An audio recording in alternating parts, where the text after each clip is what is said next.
قال النبي صلى الله عليه وسلم لعن الله من لعن والدا ولعن الله من ذبح لغير الله ولعن الله من آوى محدثا ولعن الله من غير منار الأرض আল্লাহর রাসূল সরকারে দু আলম মুহাম্মদুর রাসূলুল্লাহ বলে উম্মত গুনাহ করো না গুনাহ করলে কিন্তু তোমার মওলার লানত তোমার উপর পড়বে। আল্লাহর নবী যে সমস্ত গুনাহগারদের উপর লানত আল্লাহর পড়ে তাদের লিস্টি দিতেছে। আল্লাহর নবী বলে এক প্রকার গুনাহগার যার উপর আমার মওলার রাগ পতিত হয়, যার উপর আমার মওলার লানত পতিত হয়, এর মধ্যে একটা গুনাহগার হলো লানাল্লাহু মান লানা ওয়ালিদা।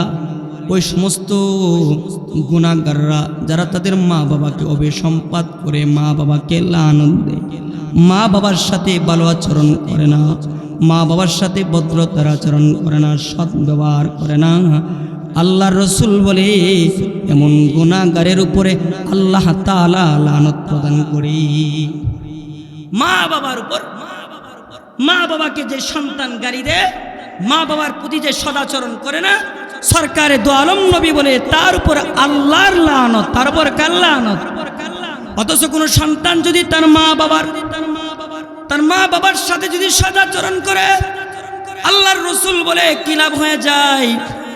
সরকারে দু আলম নবী বলে কোন সন্তান যদি তার মা বাবার দিকে রহমতের নজরে, মায়ার নজরে তাকায়, ক্বালান নবী সাল্লাল্লাহু আলাইহি সাল্লাম, আল্লাহর নবী বলে কোন সন্তান যদি তার মা বাবার দিকে যদি মামিন ওয়ালাদিন বারিন ইয়ানজুরু ইলা ওয়ালিদাই নাজরাতা রাহমা, আল্লাহর রাসূল বলে কোন সন্তান যদি তার মা বাবার দিকে রহমতের নজরে তাকায়, যতবার সন্তানটা তার মার দিকে, তার বাবার দিকে মায়া ভরা চোখ নিয়ে থাকাবে, আল্লাহর রাসূল বলে ততবার তার আমলনামাতে বিকুল্লি নাজরাতিন হাজ্জাতাম মাবরুরা, প্রত্যেকটা তাকানোতে আল্লাহ তাআলা তার আমলনামায় একটা করে কবুল হজের সব দিবে। কোন সন্তান যদি তার মা বাবার দিকে রহমতের নজরে তাকায়, আল্লাহর রাসূল বলে যতবার তাকাবে ততবার আল্লাহ তাআলা আসমানের মওলা তার উপর, তাকে আল্লাহ তাআলা এক একটা কবুল হজের সওয়াব দিবে। আল্লাহু আকবার, আল্লাহু আকবার। আল্লাহ রাসূল বলে সাহাবীরা, আমি কি তোমাদেরকে বলবো একটি কথা, তোমাদের মধ্যে কে আছে এমন যে হায়াত লম্বা করতে চাও? হায়াত লম্বা আপনারা চান তো যে আমার হায়াত লম্বা হোক? রাসূল বলে কেউ যদি তার হায়াত লম্বা করতে চায়, সে যেন তার মা বাবার সাথে সদাচরণ করে, সে যেন তার মা বাবার খেদমত করে। আল্লাহু আকবার বলে।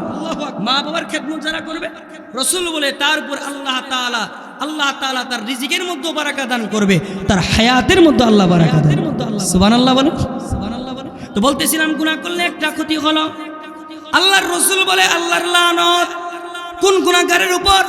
একটা প্রকার গুনাহগার হলো ওই সমস্ত গুনাহগার যে সমস্ত গুনাহগাররা তার মা বাবাকে লানত প্রদান করে। 2 নম্বর হলো ওয়ালানাল্লাহু মান যাবাহা লিগাইরিল্লাহ, ওই গুনাহগারের উপর আল্লাহর লানত যে গুনাহগারটা আল্লাহ তাআলা ছাড়া অন্য কোনো গায়রুল্লাহর নামে পশু জবাই করে। তার আরেকটা ব্যাখ্যা হতে পারে হালাল পশু জবাই করার সময় বান্দাটা আল্লাহর নাম নিয়ে জবাই করে না, বান্দাটা আল্লাহর নাম ছাড়া এমনি জবাই করে ফেললো। ফুকাহায়ে কেরাম মাসআলা লেখে, আল্লাহর নাম ছাড়া যদি কেউ পশু জবাই করে, হালাল মুরগিও যদি জবাই করে, মুরগিও যদি জবাই করে, গরু বকরিও যদি জবাই করে, এটা মুসলমানদের জন্য খাওয়া হারাম।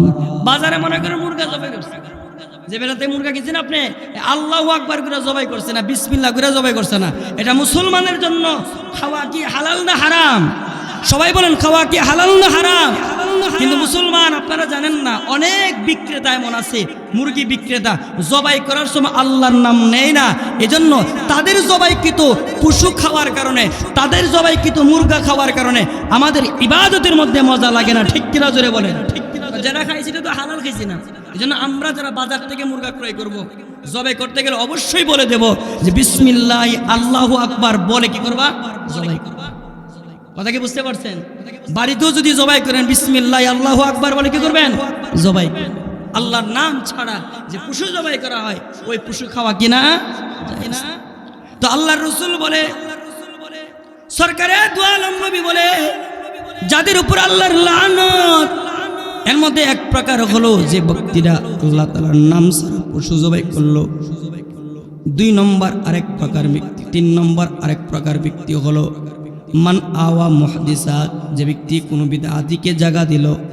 4 নম্বর হলো ওয়ালানাল্লাহু মান গায়্যারা মানারাল আরদ, ওই গুনাহগারের উপর আল্লাহর লানত, আল্লাহর অভিসম্পাত, যে গুনাহগারটা মানুষের বাড়ির সীমানা পরিবর্তন করে ফেলে, আকল দিয়া বুদ্ধি খাটায়া সীম পরিবর্তন করে, অথবা জবরদস্তি করে জুলুম করে সীম পরিবর্তন করে ফেলে, আল্লাহর রাসূল বলে ওই গুনাহগারের উপর আল্লাহর লানত। মুসলমান বাবারা ভাইয়েরা আমার, বলতেছিলাম গুনাহ করলে একটা ক্ষতি হলো আল্লাহর লানত, গুনাহ করলে আরেকটা ক্ষতি হলো বান্দা যখন বেশি গুনাহ করে, আল্লাহর রাসূল সরকারে দু আলম মুহাম্মদুর রাসূলুল্লাহ বলে বান্দার চেহারা থেকে আল্লাহ তাআলা নূর উঠায় আনে। আর বান্দার চেহারা থেকে যখন আল্লাহ তাআলা নূর উঠায় আনে তখন বান্দার চেহারার দিকে তাকাতে ইচ্ছা করে না। আর যে বান্দার চেহারাতে আল্লাহ তাআলা নূর ঢেলে দেয়, ওই বান্দাটা কালো হলো, তার চেহারার দিকে তাকাইতে মনে চায়। কোন বান্দার চেহারাতে নূর ঢেলে দেয়? যে বান্দাটা নামাজ পড়ে, জিকরুল্লাহর আমল করে, আমার মওলাকে স্মরণ করে ইবাদতে কাটায়। ইবাদতে যে বান্দাটা কাটায়, আল্লাহর রাসূল সরকারে দু আলম নবী বলে তার চেহারাতে আল্লাহ তাআলা একটা নূর ঢেলে দেয়, যেই নূরের কারণে বান্দাটা কালো হইল, বান্দাটার চেহারার দিকে তাকায় মজা লাগে, বান্দাটা এমন হয়ে যায়। ওই যে আমাদের অনেক বুজুর্গ ওলামায়ে কেরাম এমন ছিল, যেমন সিলেটের নুরউদ্দিন গহরপুরী রাহমাতুল্লাহ আলাইহি, কালো ছিল। কালো থাকলে কি হবে?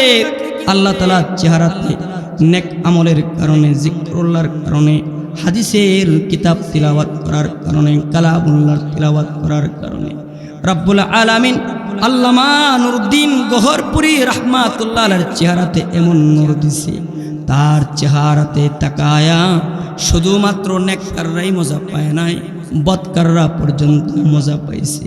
চরমনার পীর মরহুম ফজলুল করিম রাহমাতুল্লাহ আলাইহি কালো ছিল, কিন্তু কালো হলে কি হবে? আল্লাহর বান্দার চেহারার দিকে শুধুমাত্র নেককাররা তাকায়া মজা পায় নাই, গুনাহগাররা পর্যন্ত তার চেহারার দিকে তাকায়া তাকায়া মজা পাইছে। এজন্য মুসলমান বাবারা, নেক কাজের একটা প্রতিদান আল্লাহ তাআলা বান্দাকে দুনিয়াতে দান করে, তার চেহারাকে আল্লাহ উজ্জ্বল করে দেয়। আর গুনাহ বেশি করে করার কারণে আল্লাহ তাআলা তার চেহারা থেকে নূর উঠায় আনে, যার কারণে চামড়া যদিও সাদা হয়, চামড়া যদিও লাল হয়, তার চেহারার দিকে তাকায়া মজা লাগে না, প্রশান্তি পাওয়া যায় না। যেমন পশ্চিমারা, এই যে পশ্চিমারা যারা আছে, ইউরোপিয়ানরা, যারা কাফের বেঈমানরা, ওদের চামড়া লাল, ওদের চামড়া সাদা, এরপর ওদের চেহারার দিকে তাকায়া ভালো লাগে না। কেন ভালো লাগে না? ওরা আল্লাহকে মানে না, নেক কাজ করে না। আর মুসলমানের বাচ্চা যদি কালো হয়, ওই মুসলমানের চেহারা দেখতে আলাদা একটা মজা লাগে, ঠিক কিনা জোরে বলো, ঠিক কিনা? আর ওই যদি মুসলমানটা যদি এমন হয়, নেককার হয়, মুসলমান যদি নামাজি হয়, মুসলমান যদি জাকের হয়, মুসলমান যদি শাকের হয়, তা তো কথাই লাগে না। যেমন আমাদের বরুণার পীর সাহেবরা, ওনাদের চেহারার দিকে তাকাইতে মজা লাগে কি লাগে না? আজকের মাহফিলের শেখ আলাউদ্দিন শাইখ করিমপুরি, ওনার চেহারার দিকে তাকাইতে মজা লাগে কি লাগে না? হযরত উলামায়ে কেরাম এবং 5 ওয়াক্তের মুসল্লিরা, ওদের চেহারার দিকে তাকাইতে মজা লাগে কেন? এই নেক কাজের কারণে রব্বুল আলামিন দুনিয়াতে একটা প্রতিদান দেয়, সেটা হলো তার চেহারার মধ্যে আল্লাহ তাআলা নূর ঢেলে দেয়। সুবহানাল্লাহ জোরে বলেন, সুবহানাল্লাহ। আপনারা সবাই কি চান যে আমার চেহারা তো নূর হোক? চান তো ইনশাআল্লাহ? তাহলে গুনাহ ছাড়তে হবে, নেক কাজ করতে হবে। বলেন, গুনাহ ছাড়তে হবে, নেক কাজ করতে হবে। তো গুনাহের একটা অবাল বা শাস্তি বলেছিলাম, বান্দা যখন গুনাহ করে তখন আল্লাহ তাআলার লানত তার উপর পতিত হয়। 2 নম্বর, গুনাহ করার দ্বারা বান্দার চেহারা থেকে আল্লাহ নূর উঠায় আনে। 3 নম্বর, গুনাহ করার দ্বারা শুধুমাত্র বান্দার চেহারাই কালো হয় না, বান্দা যখন বেশি থেকে বেশি গুনাহ করতে থাকে তখন বান্দার কলবটা পুরাটাই কালো হয়ে যায়। কি হয়ে যায়? এই যে এই জায়গাটা, এর একদম নিচে এই জায়গাতে একটা গোশতের টুকরা আছে, এটাকে বাংলা থেকে দিল, আরবিতে বলে কলব। আরবিতে কি বলা হয়? কলব। এই কলবটা যদি ঠিক থাকে, এটা যদি ইবাদত দিয়া যদি মনে করেন পরিষ্কার রাখে, গুনাহ না করে, যদি এমন কলবওয়ালা যদি কেউ বনবার করে, সরকারে দু আলম নবী বলে ওই উম্মতটা মরতে দিতে হয়, জান্নাতে যাইতে দিতে হয়। আরো যারা কার, আর এই কলবটাকে যদি গুনাহের দ্বারা যদি কালো বানায় ফেলে, গুনাহের দ্বারা কালো বানায়, এটাকে যদি গুনাহ করতে করতে করতে করতে একদম কালো বানায়া ফেলে, আর যদি কখনো কখনো যদি এমন গুনাহ কইরা ফেলে যে গুনাহটা কুফর, শিরিক, আর ইহার উপরে যদি কোন বান্দার মৃত্যু হয়ে যায়, তো বান্দাটা মৃত্যুবরণ করার সাথে শুধুমাত্র জাহান্নামেই বলে না, বান্দাটা অনন্ত অসীম কালের জন্য আল্লাহর জান্নাত থেকে মাহরুম হয়ে যায়। চিল্লায় বলেন নাউজুবিল্লাহ, বলেন নাউজুবিল্লাহ। এজন্য আল্লাহ রাসূল বলতেন, এ আমার উম্মত, এ খরকের মুসলমান, আল্লাহর রাসূল বলে গুনাহ করবা না, গুনাহ থেকে নিজেকে বাঁচায় রাখবা।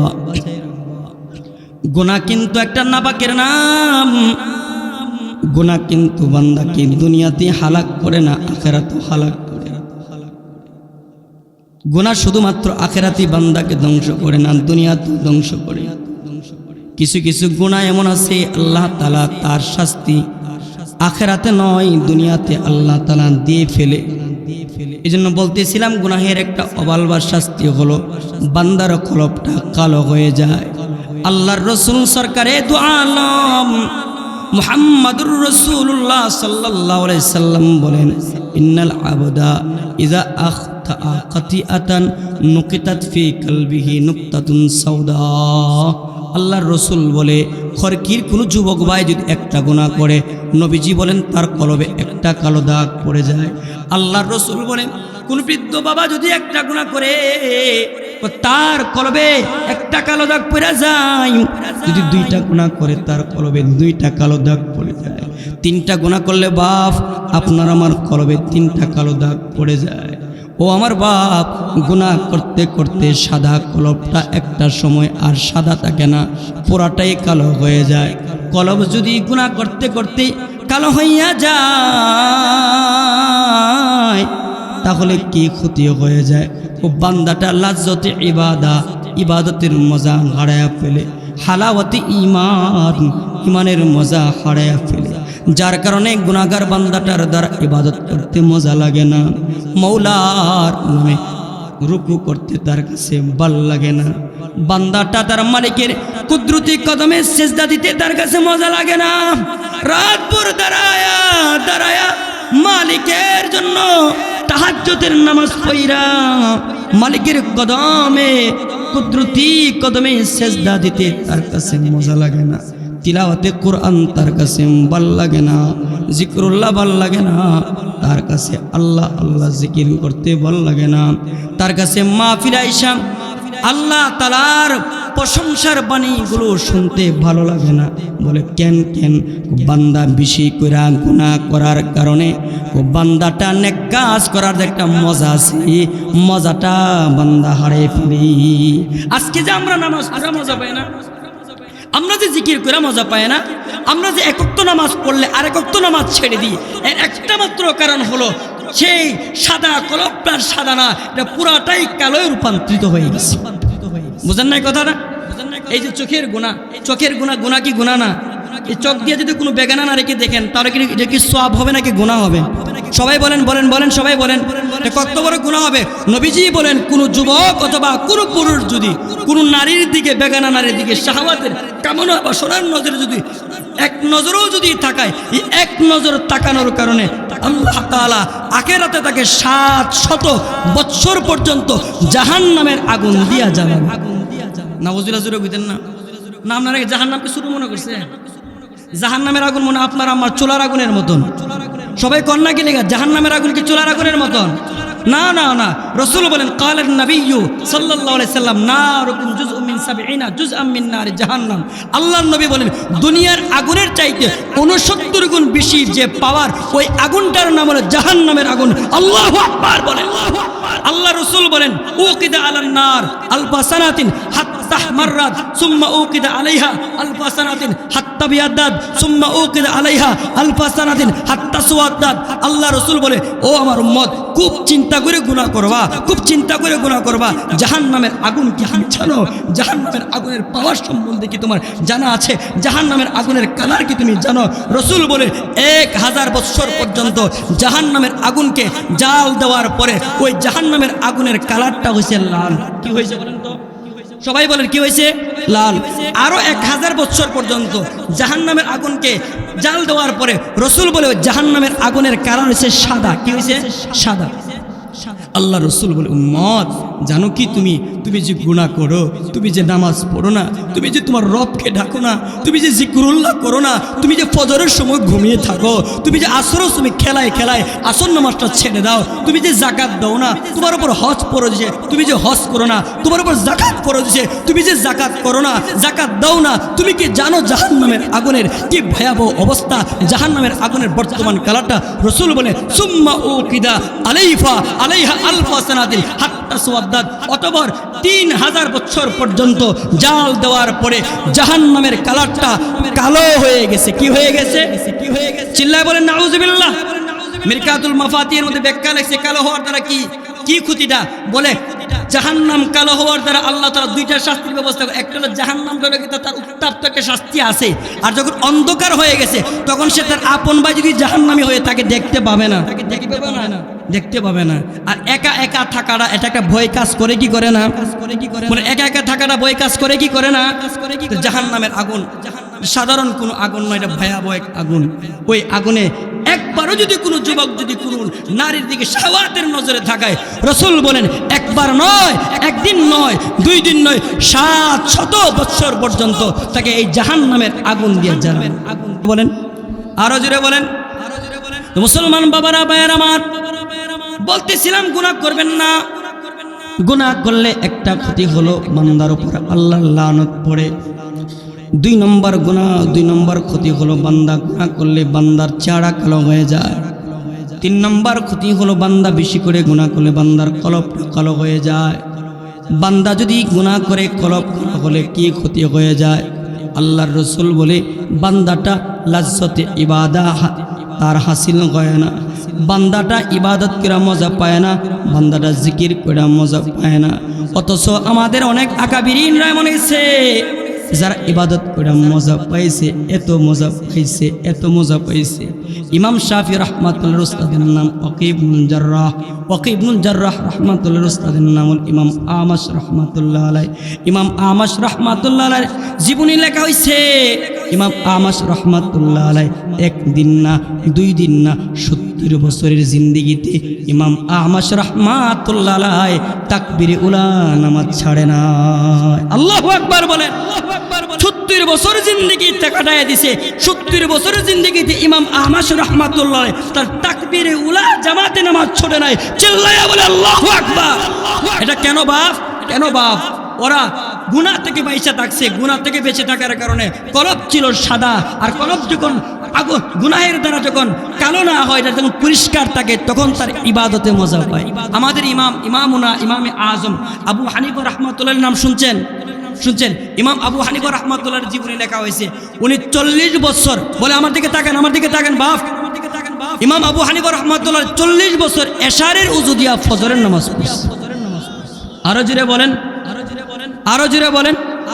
আচ্ছা বলেন তো, 40 বছর একটা মানুষ এশারের উযু দিয়া ফজর নামাজ পড়ছে, রাতের বেলা ঘুমাইছে?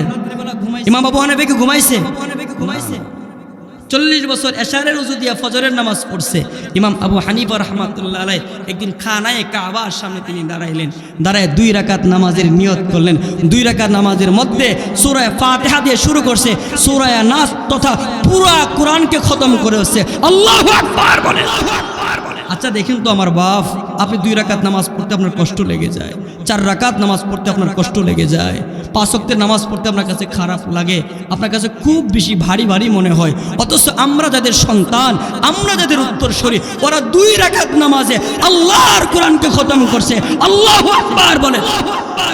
ওরা আমাদের বাপ দাদা, আফজালুত তাবিঈন সাঈদ ইবনুল মুসাইয়িব রাহমাতুল্লাহি আলাইহি, যিনি সাহাবীদের দেখেছেন। সুবহানাল্লাহ বলেন। ইমাম হযরত সাঈদ ইবনুল মুসাইব নবীজির সাহাবীদেরকে দেখেছেন, নবীজির সাহাবীরা আল্লাহর নবীকে ঈমানের হালতে দেখেছেন। যারা নবীকে ঈমানের হালতে দেখেছেন তারা সাহাবী, আর সাহাবীদেরকে যারা ঈমানের হালতে দেখেছেন, ঈমানের হালতে মৃত্যুবরণ করেছেন তারা হলো তাবী। আর তাবীদের মধ্যে শ্রেষ্ঠ একজন তাবীর নাম হলো হযরত সাঈদ ইবনুল মুসাইব রাহমাতুল্লাহ আলাইহি। হযরত সাঈদ ইবনুল মুসাইব রাহমাতুল্লাহ আলাইহি ওনার 50 বছরের ভিতরে কখনো জামাতের নামাজ ছোড়েন না। আরো জোরে বলেন, খুব দূরবর্তী আমাদের বাপ দাদাদের কথা বলতেছি। আমাদের একজন বাপ দাদার নাম ছিলেন হযরতে রশিদ আহমদ গঙ্গুহি রাহমাতুল্লাহ আলাইহি। ওনার নাম শুনছেন আপনারা?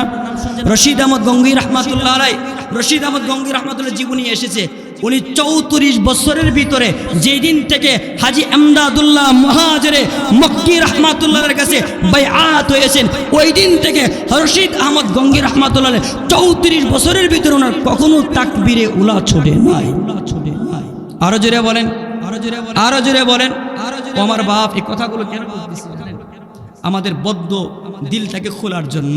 আমরাও তো তাদেরই সন্তান, ওরা তো ওদের জীবনকে কাটাইছে, আমরাও তো আমাদের জীবনকে কাটাইতেছি। একটা কথা আপনাদেরকে বলি, আমার হৃদয় নিংড়ানো একটি কথা আপনাদেরকে বারবার সব জায়গাতেই বলি, ও আমার বাপ, নামাজ পড়লেও আপনাকে মৃত্যুবরণ করতে হবে। যদি নামাজ না পড়েন তবু আপনাকে মৃত্যুর স্বাদ গ্রহণ করতে হবে। কোরআনে পাকের তিলাওয়াত করলে আপনাকে মৃত্যুবরণ করতে হবে। যদি কোরআনে পাকের তিলাওয়াত কখনো নাও করেন তখনও তবু আপনাকে মৃত্যুবরণ করতে হবে। মরণের দ্বারক বাহক আপনার কাছে হাজির হবে, আপনার থেকে, আপনার দেহ থেকে প্রাণবায়ুটা বের করে নিয়ে যাবে। যদি সুদ খায় জীবন চালান আপনি তো আপনার মৃত্যুবরণ করতে হবে, যদি ঘুষ খায় জীবন চালান আপনারও মৃত্যুবরণ করতে হবে। আর যদি হালাল পন্থায় আপনার জীবন চালান তবুও আপনার মৃত্যুবরণ করতে হবে। মোট কথা, নেক কাজে যদি কাটান আর নেক হালতে যদি আপনার মৃত্যু হয়ে যায়, আপনার মৃত্যুটা যদি এমন হালতে হয়, ওয়ালিসানুকা রাতবুম মিন যিকরিল্লাহ, আপনি জিকির করতেছেন লা ইলাহা ইল্লাল্লাহ, লা ইলাহা ইল্লাল্লাহ মুহাম্মাদুর রাসূলুল্লাহ, আর এমন সময় যদি মৃত্যু হয়ে যায়, এটা হলো সবচেয়ে ভালো কপালওয়ালা মৃত্যু। আল্লাহু আকবার বলেন। এমন মৃত্যু চান না? সবাই চান তো ইনশাআল্লাহ। আমার বাপ, আর আপনি কানের মধ্যে যুবক ভাই, আমি তোমাকে বলি, কানের মধ্যে তুমি ইয়ারফোন দিয়ে তুমি গান শুনতেছো, রাতের বেলা গান শুনতে শুনতে শুনতে শুনতে নায়িকার ডান্স দেখতে দেখতে দেখতে দেখতে যদি এমন সময় তোমার কাছে মালাকুল মাউত এসে যায়, তুমি তোমার রবের কাছে কি জবাবটাই দিবা? রাসূল বলে তাইসুনা তামুতুন ওয়া তুহশারুনা কামা তামুতুন। আল্লাহ রসুল বলে, জীবন যার যেমনভাবে কাটাবে, রোজে মাহশারে আল্লাহর আদালতে বান্দাটা মৃত্যুটা তার এইভাবে হবে, আর মরণটা যেইভাবে হবে আল্লাহর আদালতে বান্দাটা ঠিক এইভাবে দাঁড়াবে। আপনি যদি ইয়ারফোনে কান লাগায়া, ইয়ারফোনটা কানে লাগায়া গান শুনতেছেন, এমন হালতে যদি মরণ হয় তাহলে আপনার রবের কাছে গানের হালতেই আপনি দাঁড়াবেন। আচ্ছা বলুন তো, এই গানের হালতেই যদি আপনার রবের কাছে দাঁড়ান, এর চাইতে বড় লজ্জার দাঁড়ানো আর হতে পারে? বলেন হতে পারে? আচ্ছা, আরেকটা কথা, আপনি বলতে পারেন হুজুর মরার আগে ঠিক হয়ে যাবো। আচ্ছা, কোন মরার কোনো সময় আছে? মরার সময় সম্বন্ধে আমাদের জানা আছে, সময় আছে, তবে এটা আমরা জানি না যে কোনো সময় মরণ আসতে পারে। ওই দিন দেখলাম এক মুরব্বী দাড়ি পেকে গেছে, হাড় দুর্বল হয়ে গেছে, এই যে কবরের মধ্যে আসছে, যে লোকটা বিবাহের অনুষ্ঠানের মধ্যে ডান্স দিতেছে। নাউজুবিল্লাহ বলেন। আচ্ছা বলুন তো, ওই বৃদ্ধ বাপ যে বুড়া বয়সও নাচে, ওর চাইতে অপদার্থ, ওর চাইতে বড় কুলাঙ্গার, বুড়া বয়সও এখনো শাস্ত্রে বৈশা নর্তকের নাচ দেখে, এর চাইতে অপদার্থ, এর চাইতে বড় কুলাঙ্গার, এর চাইতে বড় বর কপালওয়ালা, এর চাইতে বড় বুড়া কপালওয়ালা আর আল্লাহর জমিনে কি হতে পারে? আচ্ছা বলেন বাপ, 40 বছর আপনি নাফরমানি করে কাটাই দিলেন, 50 বছর নাফরমানি করে কাটাই দিলেন, এখনো যদি শাস্ত্রে বৈশা আপনি নাফরমানি করেন আর নায়িকাদের ডান্স দেখেন, গান শুনেন, আপনি কি জানেন যদি এই হালতই আপনার মরণ হয়ে যায়, আপনার রবের কাছে আপনি কি জবাবটা দেবেন? আমরা কিছু তওবা করতে পারি না? ইনশাআল্লাহ। আর গুনাহ করবো না? পারি তো ইনশাআল্লাহ। সবাই ইনশাআল্লাহ, সবাই হাত তোলেন, আল্লাহ বলেন আল্লাহ, আর কখনো গুনাহ করবো না, আর শাস্ত্রে বসে নায়িকার ডান্স দেখবো না, আল্লাহ আমাদের সময়গুলো এমনি কাটাবো না, ইবাদতে কাটাবো, মসজিদে কাটাবো। সকলে বলুন আমিন। এই জন্য বাপ বলতেছিলাম, গুনাহ করলে একটা ক্ষতি হলে আল্লাহ লানত পড়ে, 2 নম্বর গুনাহ করলে বান্দার চেহারা কালো হয়। 3 নম্বর বান্দা যখন গুনাহ বেশি করে তখন বান্দার কলব কালো হয়ে যায়। কলব কালো হলে কি হয়ে যায়? বান্দার দিলে বান্দার অন্তরটা আর কি থাকে না, এটা কালো হয়ে যায়। কালো হতে হইতে লাজ্জতি ইবাদতের মজা বান্দা হারিয়ে ফেলে। ইবাদতে মজা লাগে না, নামাজ ভালো লাগে না, শাস্ত্রল ভালো লাগে, গান ভালো লাগে, নর্তকীর নাচ ভালো লাগে। বুঝতে হবে কলব আর তার আপন হালতে বহাল নাই, ভিন্ন হালতে রূপ ধারণ করছে। এই জন্য ভাব এই কলবকে পরিষ্কার করতে গেলে আল্লাহ তাআলার ভয়ে কাঁদতে হবে। রবের দরবারে দাঁড়ানোর একটা ভয় অন্তরে লালন করতে হবে। আর চোখের পানি ফালায় আল্লাহ রাসূল বলতেছেন, গুনাহ করবা না উম্মত, এ আমার উম্মত, ইত্তাকিল মাহারিম, তুমি গুনাহ থেকে বেঁচে থাকো, গুনাহ করবা না। গুনাহ করলে একটা ক্ষতি, তোমার মওলার লানত তোমার উপর পড়বে। 2 নম্বর ক্ষতি, গুনাহ করলে চেহারা আল্লাহ তাআলা কালো বানিয়ে দিবে। 3 নম্বর ক্ষতি হলো গুনাহ করলে আল্লাহ তাআলা কলব কালো বানিয়ে দিবে। কলব যদি কালো হয়ে যায়, লাজ্জতি ইবাদত হারায় ফেলবা, ইবাদতের মধ্যে মজা পাইবা না, কালামুল্লাহর তিলাওয়াত করে মজা পাইবা না, জিক্রুল্লাহ করে মজা পাইবা না, আল্লাহ তাআলাকে ডাইকা মজা পাইবা না। গুনাহ করলে তোমার 4 নম্বর যে ক্ষতিটা হয়ে যায়, আল্লাহর রাসূল বলে বান্দাটার কলবটা শক্ত হয়ে যায়। বান্দার কলব যদি গুনাহ করতে করতে শক্ত হয়ে যায়, তাহলে বান্দার কি ক্ষতি হয়ে যায়? বলে গুনাহ করতে করতে যদি বান্দার কলবটা যদি শক্ত হয়ে যায়, বান্দার বিরাট একটা ক্ষতি হয়ে যায়।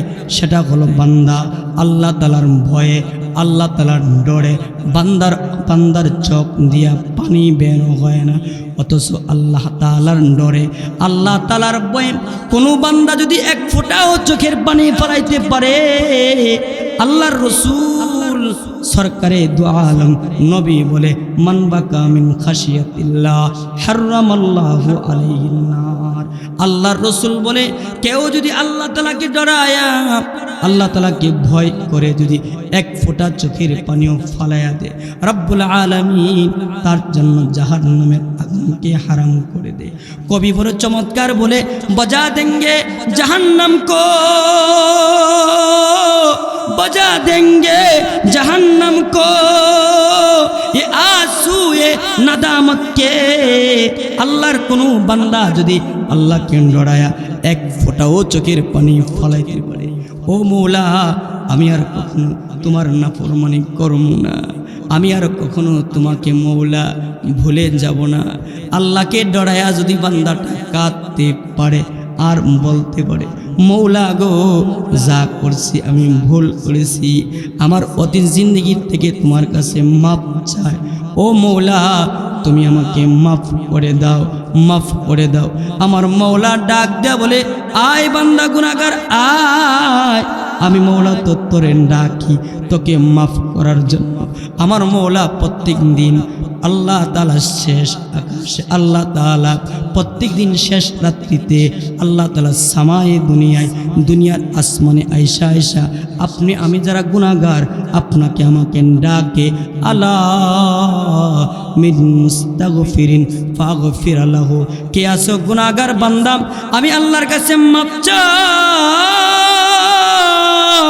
আসো না, আমি মওলা তোমার জন্য অপেক্ষা করতেছি, আয় আয় আয়। আমি মওলারেন ডাক, আমি মওলারেন ডাক।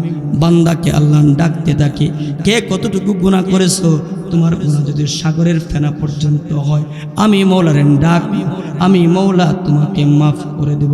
বান্দা তোমার গুনাহ যদি পাহাড় তুল্য হয়ে থাকে, আমি মওলারেন ডাক, আমি মওলা তোর জন্য অপেক্ষায় আছি। আমার মওলা আমরা যখন গুনাহ করি, আমার মওলা মায়া ভরা হৃদয় নিয়ে ডাকতে থাকে, ইয়া আইয়ুহাল ইনসান মা গাররাকা বিরব্বিকাল কারীম।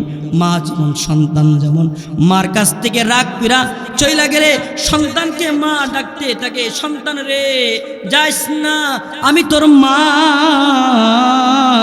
আমি কিন্তু তোকে এই পেটটাতে 1 দিন না 2 দিন না 10 মাস তোকে এই পেটের ভিতরে রাখছি। এই সন্তান আমি কিন্তু তোরে কষ্ট করে জন্ম দিছি, তোরে পৃথিবীর চেহারা দেখানোর জন্য আমি কখনো আমি মা আমার পেটটাকে কাইটা তোর পৃথিবীর চেহারা দেখাইছি। এ আমার সন্তান, তুই আমারে ছেড়ে যাসনি।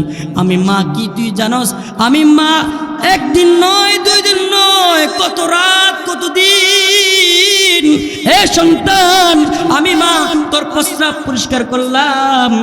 আমি মা কত দিন, কত রাত তোর পায়খানা পরিষ্কার করলাম। রাতের আধারে যখন তুই ডান দিকে প্রস্রাব করেছিস, আমি মা তোকে বাম দিকে নিয়ে গেছি। বাম দিকে প্রস্রাব করেছিস, আমি মা তোকে আমার বুকের মধ্যে ঠাই দিছি। আমি মা তোকে কতদিন আমি তোকে পাহারা দিছি, কোনোদিন তোর থেকে পয়সা নেই নাই। এ আমার সন্তান, যাস না, আমি তোর মা। আমার মৌলা এমন করেন ডাকতে থাকে। আমরা যখন নামাজ পড়ি না, আমরা যখন আজান দিল মসজিদে আয় না, শ্বাস তুলে বয়ে থাকি, আমার মৌলা ডাকে, ইয়া আইয়ুহাল ইনসান, এ আমার বান্দা, আয় মা গাররাকা বিরব্বিকাল কারীম। কে রে তোর রব থেকে তোকে ধোঁকা দিল? আয় তুই কি তোর মৌলা সম্বন্ধে জানাস? তোর মৌলাকে আলাম নাজআল লাহু আইনাইন ওয়া লিসানাহু ওয়া শাফাতাইন। মৌলা বলে, বান্দা রে, আমার কি তুই চিনস নি? আমি মৌলা তোরে চোখ দিছি, আমি মৌলা তোরে কান দিছি, আমি মৌলা তোরে ঠোঁট দিছি কথা বলার জন্য। আয় রে বান্দা আয়, আমি মৌলার কাছে আয়। গুনাহ করবি না, গুনাহ ছেড়ে দিয়ে আমি মৌলার ডাক আর বল, মৌলা আমি আর কখনো গুনাহ করব না, যদি কাঁদতে পারিস আর ডাকতে পারিস, বুঝাইতে পারিস, মৌলা আমি আর কখনো গুনাহ করবো না, আমি আর কখনো পাপ করবো না। রব্বুল আলামিন বলে, বান্দারে তুমি যদি আমারে ডাকো, আওয়াজ দিয়েও যদি ডাকো, তবু আমি মৌলা শুনি। আওয়াজ ছাড়াও যদি বান্দা তুমি আমার ডাকো, বিলা সৌত যদি তুমি আমার ডাকো, আমি মৌলা কিন্তু তোমার ডাক শুনি। আয় মৌলা তুবু ইলাল্লাহ, আমি মৌলার কাছে মাফ চা, আমি আল্লাহ তাআলা তোকে মাফ করে দেব। রব্বুল আলামিন বলে, ফাকুলতুস্তাগফিরু রাব্বাকুম ইন্নাহু কানা গাফফারা। রব্বুল আলামিন বলে, বান্দা আমি মৌলার কাছে মাফ চা, আমি মৌলা গাফফার, আমি মৌলা শুধুমাত্র কোন গুনাহকে মাফ করব না। কাদার মতো যদি কাঁদবার পারিস, মাফ চাওয়ার মতো যদি মাফ চাইবার পারিস, বান্দারে আমি মৌলা আমার গাফফার নামের খাতিরে তোর গুনাহটাকে মাফ করে দেব। আর রহমান রহিম নামের খাতিরে ইউবাদদিলুল্লাহু সাইয়্যাতিহিম হাসানাত। ও বান্দা, আমি মৌলা তোর গুনাহের জায়গাটাকে নেক দিয়া বরাট করে দেব। এই জন্য মৌলা বলছে, এই বান্দা আমার কাছে কাঁদ, আমি বান্দা, এ বান্দা আমি মৌলার কাছে কাঁদ, আমি মৌলার কাছে মাফ চা, তোকে মাফ করে দেবো। আমার মৌলা শুধুমাত্র আওয়াজ করে ডাকলে আমার মৌলা শুনে না। যদি বান্দা আওয়াজ ছাড়াও আমার মৌলার ডাকে আর বলতে পারে পাপ করবো না, আমার মৌলা আল্লাহ তাআলা ওই বান্দাটার গুনাহকে মাফ করে দে। সুবহানাল্লাহ। হযরত মূসা আলাইহিস সালাম আল্লাহ তাআলাকে বলতেছে, আল্লাহ তোমার কাছে একটা প্রশ্ন করতে চাই, যদি তোমাকে নেককার বান্দা ডাক দেয় তুমি কি শুনুনি? আল্লাহ কল লাব্বাইকা ইয়া আবদি, বলি বান্দা আমি হাজির আছি। সুবহানাল্লাহ বলেন, সকলে বলেন সুবহানাল্লাহ। হযরত মূসা আলাইহিস সালাম আল্লাহকে বললেন, আল্লাহ যদি আফিস সায়েম, যদি তোমাকে রোজাদার বান্দা ডাকে তুমি কি তার ডাকে সাড়া দাওনি? আল্লাহ বলে, হ্যাঁ আমি তার ডাকেও বলি লাব্বাইকা ইয়া আবদি, বান্দা আমি হাজির আছি। আল্লাহু আকবার বলেন।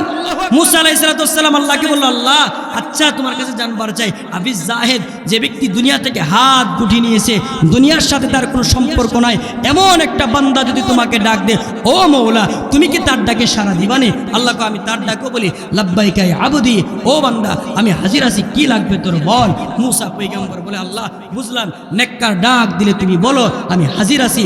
আল্লাহ তাআলাকে মূসা আলাইহিস সালাম বলে, আল্লাহ বুঝলাম, রোজাদার ডাকলে তুমি বলো আল্লাহ আমি হাজির আছি। আল্লাহ তাআলাকে মূসা পয়গম্বর বলে, আল্লাহ বুঝলাম, যদি তোমাকে তারিকুদ দুনিয়া থেকে হাত উঠায় নিছে এমন একটা বান্দা যদি তোমাকে ডাক দে, তার ডাকে তুমি সাড়া দাও। ও মৌলা, এখন আমি এমন একটা বান্দার কথা বলতে চাই যে বান্দাটা 40 বছরের ভিতরে কখনো তোমাকে ডাকে নাই, 50 বছরের ভিতরে কখনো তোমাকে ডাকে নাই, একবারও সুবহানাল্লাহ লা ইলাহা ইল্লাল্লাহ আল্লাহু আকবার বলে নাই। সারাটা জনম রাম রাম কৃষ্ণ কৃষ্ণ বলে বলেই কাটাইছে। ও মৌলা, এমন একটা বান্দা যদি তোমাকে ডাক দে, তুমি কি তার ডাকে সাড়া দিবানে? আমার মৌলা বলে, ও মুসা শোনো, নেককার ডাক দিলে তার ডাকে একবার বলি লাব্বাইকা ইয়া আবদি। আমার মৌলা বলে, ও মুসা রোজাদার ডাক দিলে তার ডাকে আমি একবার বলি লাব্বাইকা ইয়া আবদি। আমাকে যদি তারিকুদ দুনিয়া ডাক দে, একবার বলে লাব্বাইকা ইয়া আবদি, বান্দা হাজির আছি। আর আমার কোনো বান্দা যে বান্দাটা কখনো নেক আমল করে নাই, কখনো আমি আল্লাহকে ডাকে নাই, ওই বান্দাটা যদি আমি মৌলাকে বই যা আমাকে যদি ডাক দিতে পারে, আমি তার ডাকে একবার সারা দিই না মুসা, তিনবার বলি লাব্বাইকা ইয়া আবদি, লাব্বাইকা ইয়া আবদি, লাব্বাইকা ইয়া আবদি। ও বান্দা, আমি তো তোর জন্যই হাজির ছিলাম। আল্লাহু আকবার। বোঝা গেল আমার মৌলা নেককারকে যেমন পছন্দ করে, গুনাহগারের জন্য অপেক্ষমান থাকে। আপনার জন্য আমার জন্য অপেক্ষাই থাকে। আমার বলি আমি ভাবছি সময় শেষ, এটি জানতেছিলাম। দেখেন, আপনাকেও আমাকেও ভালোবাসে। আমি কিছু আপনাদেরকে আশার বাণী শোনাই। দেখেন, একটা লোকের মনে করেন 20 বছর হয়েছে, বিবাহ করেছে, বাচ্চা হয় না। কথাটা মনে দিয়ে শুনবেন তো ইনশাআল্লাহ। আশা করি আপনার বদ্ধ দিলটা খুলবে। আমি আমার কথাগুলো আমার নিজের দিকে লক্ষ্য করে বলি, কারণ আপনি যেমন গুনাহ করেন, আমি হুজুর দিকে কি গুনাহ করি না? আমার দ্বারা কি গুনাহ হয় না? আমার দ্বারা কি বাপ গুনাহ হয় না? নবীরা ছাড়া বলেন, নবীরা ছাড়া বলেন, নবীরা ছাড়া আর যত মানুষ আছে সকলেই গুনাহ কম বেশি করেছে, কম বেশি করেছে। আমারও গুনাহ আছে, আপনার গুনাহ আছে। নবীজি বলেন, দেখো আল্লাহ রসুল সরকারে দু আলম নবী আপনার দিকে লক্ষ্য করে বলতেছেন, আমার দিকে লক্ষ্য করে বলতেছেন। একটা লোকে 20 বছর বিয়ে করছে, বাচ্চা হইল। আচ্ছা, আরেকটা লোক বিবাহ করার পরপরই বাচ্চা হয়েছে। আচ্ছা বলুন তো, 20 বছর পরে যদি বাচ্চা হয় আর বিবাহ করার পর 1 বছর পরে যদি বাচ্চা হয়, দুইয়ের খুশি কি এক নাকি ভিন্ন আছে? আমার কথাটা বুঝতে পারছেন নি? এক লোকে বিবাহ করার পরপরই তার 1 বছর পরে বা 1.5 বছর পরে বাচ্চা হয়েছে, আর এক লোকে 20 বছর পর একটা বাচ্চা হয়েছে। তো দুইজনের বাচ্চা আসার দ্বারা খুশিরা কি এক নাকি ভিন্ন? আসমান আর ওসমানের পার্থক্য আছে না নাই? রাসূল বলেন, এই যে 20 বছর পরে একটা বাচ্চা হলো, এই 20 বছর পরে একটা লোক বাচ্চা পাইয়া সে যতখানি খুশি হয়ে যায় অমিনাল আকিবিল ওয়ালাদ। আল্লাহ রাসূল সরকারে দু আলম নবী বলে, যে বান্দাটা 20টা বছর তার রবকে ভুলেছিল, তার মৌলাকে ডাকে নাই, আল্লাহকে ডাকে নাই, নামাজ পড়ে নাই, রোজা রাখে নাই, রব্বে জালালকে স্মরণ করে নাই, ওই বান্দাটা যখন 20 বছর পরে তওবা করে বলে, আল্লাহ আমি আর গুনাহ করবো না, আমি আর পাপ করবো না, আমি আর কখনো নামাজ ছাড়বো না, আমার মৌলা বলে ওই লোকটা 20 বছর পরে সন্তানকে পাইয়া যতখানি খুশি হয়ে যায়, আমি মৌলা আমার গুনাহগার বান্দাকে পাইয়া এর চাইতে বেশি খুশি হয়ে যায়। আল্লাহু আকবার বলে, আরো জোরে আল্লাহু আকবার। দেখেন, আপনার জন্য অপেক্ষমান থাকে আমার এতনা বড় প্যার পৃথিবীতে আর কেউ করে না। আপনার আমার মা বাবার মহাব্বতের মধ্যে স্বার্থ কিছু না কিছু আছে, কিন্তু একজন মৌলা আপনার আমার রব, তার ভালোবাসার মধ্যে কোনো স্বার্থকতা নাই, তার কোনো কিছুর আল্লাহুস সামাদ, তিনি কারো দিকে মুহতাজ না, তার কোনো কিছু দরকার নাই, তার কিচ্ছু দরকার নাই। আপনি যদি লা ইলাহা ইল্লাল্লাহ নাও পড়েন তবুও তিনি খালেক। আল্লাহু আকবার বলেন। আর সারা পৃথিবীর মানুষ যদি আল্লাহরে ডাকে তবু আল্লাহর রাজত্বের মধ্যে চুল পরিমাণ বাড়বে না। তিনি সেই মৌলা, সেই মৌলা। আপনি যদি ডাকেন লাভ কার? বলেন ডাকলে কার লাভ? আপনার জন্য অপেক্ষায় থাকে, বান্দা আয় না, আমি তোর জন্য অপেক্ষায় আছি, আমি তোর মৌলা, আমি তোর চোখ দিছি। ও বান্দা, শুধু চোখ দেই নাই, জানোস কি বান্দা, 18,000 মতান্তরে 80,000 মাখলুকাত আমি বানাইলাম। কোনো মাখলুককে আমি আল্লাহ তাআলা আমার কুদরতি হাত দিয়ে আমি বানাই নাই। ও মানুষ, ও মানুষ, ও আমার বাপ, ও যুবক ভাই, আমি তোমার দিকে লক্ষ্য করে বলতেছি, দেখো আমার রব কি বলে। এ বান্দা, 18,000 মতান্তরে 80,000 মাখলুকাত আমি মৌলা বানাইলাম। কোনো মাখলুককে আমি মৌলা আমার কুদরতি হাত দিয়া বানাই নাই। একমাত্র তুই দুর্বল মানুষকে আমি রবের কুদরতি হাত দিয়া বানাইছি। আল্লাহু আকবার বলে। আচ্ছা বলুন তো, যে মৌলা এত মহাব্বত করে বানাইলো, তিনি কি আমাদেরকে জাহান্নামে দিতে চায়? তিনি কি জাহান্নামে দিতে চায়? মৌলা বলে, দেখো বান্দা, শুধু বানাই নাই তোকে, ওয়ালাকাদ কাররামনা বানি আদম, আমি সমস্ত মাখলুকের উপর তোর শ্রেষ্ঠত্ব দান করছি। আল্লাহু আকবার বলে। ফুকাহায়ে কেরাম মাসআলা লেখছেন, বুজুর্গ গোলাম হুজুর দীর্ঘদিন এক মাদ্রাসার মুহাদ্দিস ছিলেন, উস্তাজুল উলামা। তো হুজুরদের ওনাদের সামনে কথা বলতে ডর করে, তারপরে বলতেছি দেখেন যে উলামায়ে কেরাম এই আয়াতের পরিপ্রেক্ষিতে মাসআলা লিখছে ফুকাহায়ে কেরাম যে মানুষ যেহেতু দামি কারামাতওয়ালা, এজন্য মানব দেহের কোনো অঙ্গ বিক্রয় করা হারাম। বলেন কি মানব দেহের অঙ্গ বিক্রয় করা কি হারাম? এই জন্য মানুষের রক্ত বিক্রয় করা যায় না। বলেন মানুষের রক্ত কি করা যায় না? বিক্রয় করা যায় না। এটা কারামাতওয়ালা, দামি দামি জিনিসের বিক্রয় হয় না। এজন্য ফুকাহায়ে কেরাম মাসআলা লেখছে মানুষের দেহের রক্ত যেমন বিক্রয় করা যায় না, হাড় হাড্ডি বিক্রয় করা যায় না, চুল এমনকি মানুষের চোখ বিক্রয় করা যায় না, কণ্ঠ বিক্রয় করা যায় না, এমনকি মানব দেহের চুল বিক্রয় করা হারাম। বুঝেন না কথাটা? আমরা দেশে মহিলারা আছে না কিছু মা বোনরা কি জানে না গেলে কোটকুটি খাইবার লাগে চুল বিক্রি করে। আচ্ছা এখন চুল বিক্রি করে কি হালাল না হারাম? সকালে বলেন হালাল না হারাম? আজকের ওয়াজে আর কিছু না শিখলেন, এটা তো শিখলেন মানব দেহের কোনো অঙ্গ বিক্রয় করে কি জায়েজ না হারাম? আর তুমি কারামাতওয়ালা, তুমি আশরাফুল মাখলুক। তো আল্লাহ তাআলা বলে বান্দা নিজ হাতে তোরে বানাইলাম, ও বান্দা কিন্তু নিজ হাতেই তোরে বানাইলাম না রে বান্দা, আমি সমস্ত মাখলুকাতের উপরে তোরে শ্রেষ্ঠত্বই দিলাম। ও বান্দা শুধু শ্রেষ্ঠত্বই তোকে দান করি নাই, পৃথিবীতে যত মাখলুক বানাইলাম আমি মৌলা, যা বানাইলাম, যা তুমি দেখো আর যা তুমি দেখো না, সমস্ত মাখলুকাতের মধ্যে ও বান্দা সবচাইতে আদর দিয়া সুহাগ দিয়া তোরে বানাইছি, সবচাইতে সুন্দর করে তোরে বানাইছি। দেখে আমার কথা আল্লাহ কোরআনে বলছেন অতীন বান্দা তিনের কসম, ওয়াজাইতুন জাইতুন নামক গাছের কসম, ওয়াতুরি সিনিন তুর পর্বতের কসম, কাল্লামাল্লাহ মুসা তাকলিমা, মুসা পয়গম্বর যে পাহাড়ে আমার রবের সাথে কথা বলতেন ওই পাহাড়টার নাম তুর পর্বত, তুর পাহাড়, ওই তুর পাহাড়ের কসম কইছে রব বলে। তিন নামক ফলের কসম, জাইতুন নামক গাছের কসম, ও বান্দা শুন তুর পর্বতের কসম। আল্লাহ বলে ওয়াহাজাল বালাদিল আমিন তথা নিরাপদময় শহর মানে হলো মক্কা নগরীর কসম। এই মক্কা নগরীর কসম গায়া চারটা বস্তুর কসম গায়া আমার রব বলতেছে লাকাদ খালাকনাল ইনসানা ফি আহসানি তাকবীর, সব চাইতে সুন্দর করে মানুষ তোকে বানাইলাম। আরো জোরে এখন সুবহানাল্লাহ। এজন্য মানুষ সবচেয়ে সুন্দর। এই জন্য রব বলে ইয়া আইয়ুহাল ইনসান মা গাররাকা বিরাব্বিকাল কারীম, এত দয়া তোর যে রব করলো, যে রব তোরে চোখ দিল দেখার জন্য, যে রব তোরে ঠোঁট দিল কথা বলার জন্য, যে রব তোরে আকল দিল বুঝার জন্য, যে রব তোরে অঙ্গ প্রত্যঙ্গ দিল, যে রব তোর জন্য আসমান তৈরি করলো, যে রব তোর জন্য আকাশের চাঁদ তৈরি করলো, আসমানের সূর্য তৈরি করলো, যে রব তোর জন্য গ্রহ নক্ষত্র তৈরি করলো, গাছপালা তৈরি করলো, ওই মৌলাকে ছায়রা কেমনি বইলা যাস বান্দা, কেমনি তুই ফজরের সময় ঘুমাস, কেমনি তুই আসরের সময় খেলায় তোর আসর নামাজটা তুই বাদ দিয়া দেস, ও বান্দা কেমনি তুই জোহর বাদ দিয়া দেস, কেমনি তোর মাগরিব বাদ দিয়া দেস, তোর মৌলাকে দেখি একবারও স্মরণ করতে মন চায় না। যে মৌলা তোর এতলা ইহসান করলো, এতলা দয়া করলো, ওই মৌলা তোকে তুই কেমনি দূরে চলে যাস, কেমনি দূরে চলে। আমার মৌলা ডাকে আয় আয় বন্ধু, আপনাকে ডাকে দোস্ত, তোমারে ডাকে আসো, তুবু ইলাল্লাহ, তোমার রবের কাছে ফিরে আসো, তোমার রবের কাছে ফিরে আসো, তোমার রবের চাইতে আপন আপনার কেউ নাই। আসো না দোস্ত, আসো না দোস্ত, একবার শুধু কাঁদো আর বলো রব আর কখনো গুনাহ করবো না, আর কখনো গুনাহ করবো না। রব বলে একবারও যদি কাঁদতে পারি, কাঁদতে দেরি হবে, আমি মওলা তোকে মাগফিরাত ধীরে ধীরে করবো না। আল্লাহু আকবার বলে। মুসা আলাইহিস সালাম সালাতুল ইস্তিসকা করার জন্য উনি ময়দানে গেছেন, ঘটনার মনোযোগ দিয়ে শুনবেন। তো সালাতুল ইস্তিসকা পরে তিনি দোয়া করছেন আল্লাহ বৃষ্টি দাও, বৃষ্টি দাও।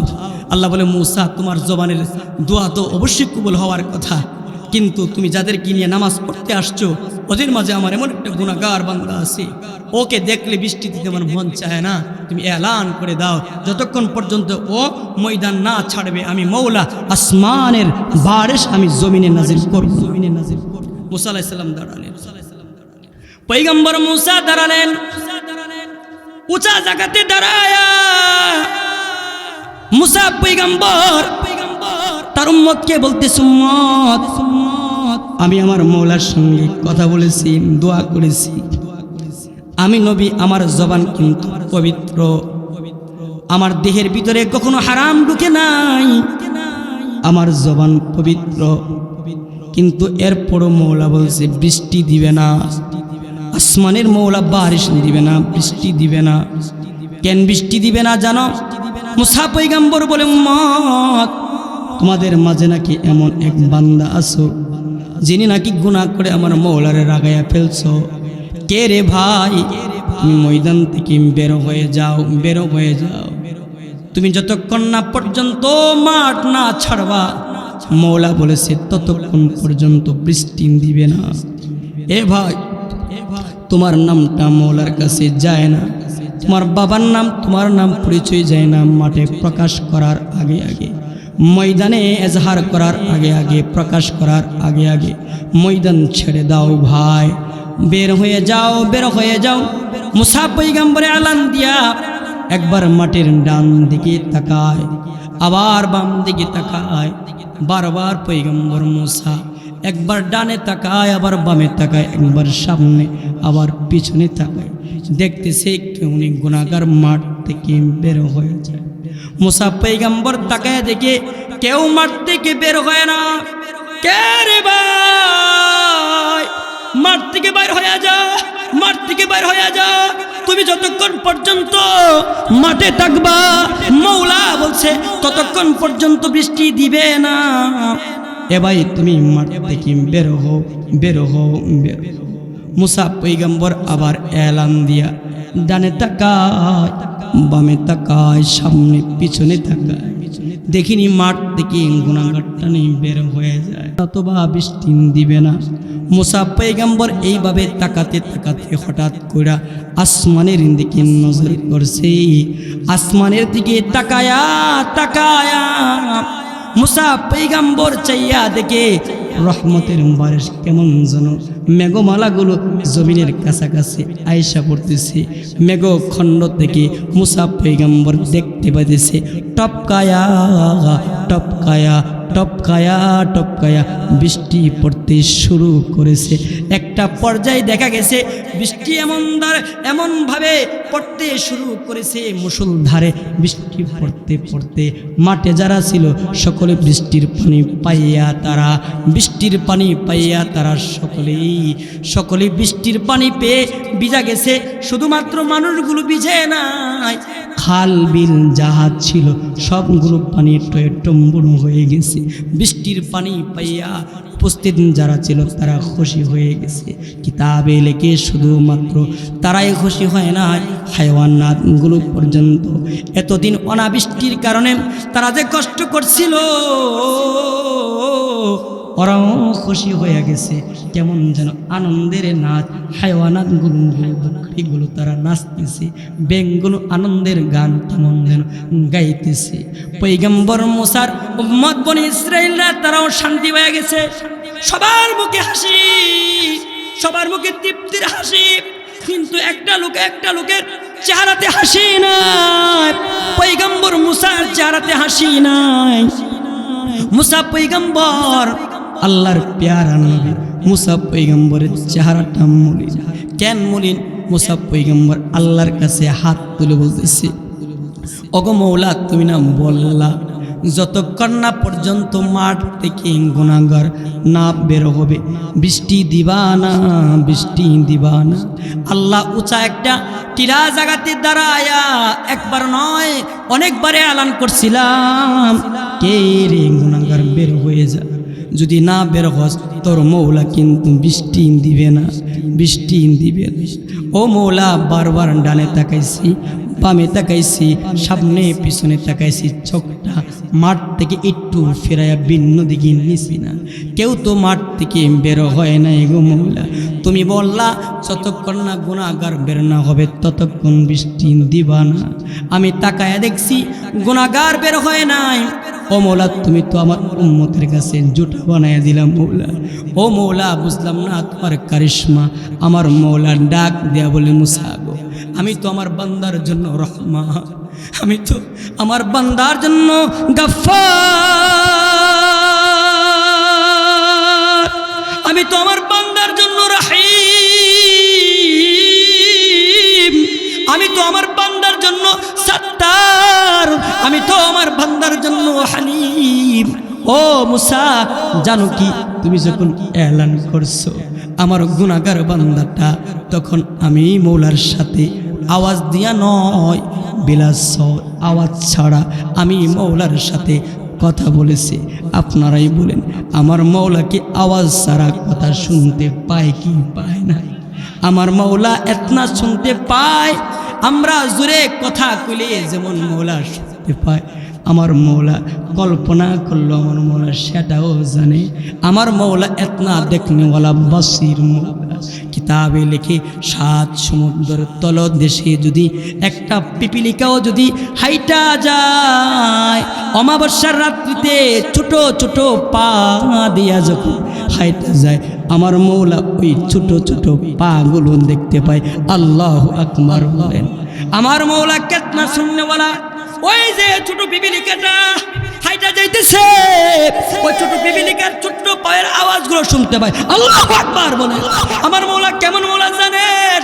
ওয়া ইয়ালামু মা ফিস সুদূর। আল্লাহু আকবার বলেন। আমার মওলা বান্দার কল্পনাও জানে। আমরা যখন চোখের কিনারা দিয়া কোনো সুন্দরী নারীর দিকে তাকাই, আমার মওলা সেটাও আল্লাহ তাআলা দেখতে পায়। তিনি জানে, তিনি জানে। আমার মওলা আলাম ইয়ালাম বিআন্নাল্লাহা ইয়ারা। আমার মওলা বলে বান্দারে যা তুমি করো আমি মওলা কিন্তু সব দেখি। রাতের আধারে করলেও দিনের আলোতে করলেও আমি মওলা যেমন দেখি। রাতের আধারেও যদি কেউ গুনাহ করে, একা একা রুমের ভিতরে যদি নর্তকীর উলঙ্গ ছবিগুলো যুবক তুমি যখন দেখো, টিকটকারদের টিকটক যখন তুমি দেখো, পৃথিবীর কেউ যদিও না জানে, তোমার মা তোমার ওই গুনার ব্যাপারে জানে না, তোমার বাপ তোমার গুনার ব্যাপারে জানে না, তোমার পাশে বসা তোমার বিবি, শহীদ থাকা বিবিটাও তোমার গুনাহ, গোপন গুনাহ সম্বন্ধে জানে না। আমার মওলা বলে আলাম ইয়া আলাম, আলাম ইয়া আলাম, বড় মারাত্মক একটা আয়াতের নাম আলাম ইয়া আলাম বিআন্নাল্লাহা ইয়ারা। আলাম ইয়া আলাম বিআন্নাল্লাহা ইয়ারা। বান্দা কি দেখে না? সে কি জানে না তার মওলা তার দেখে? আল্লাহু আকবার বলে।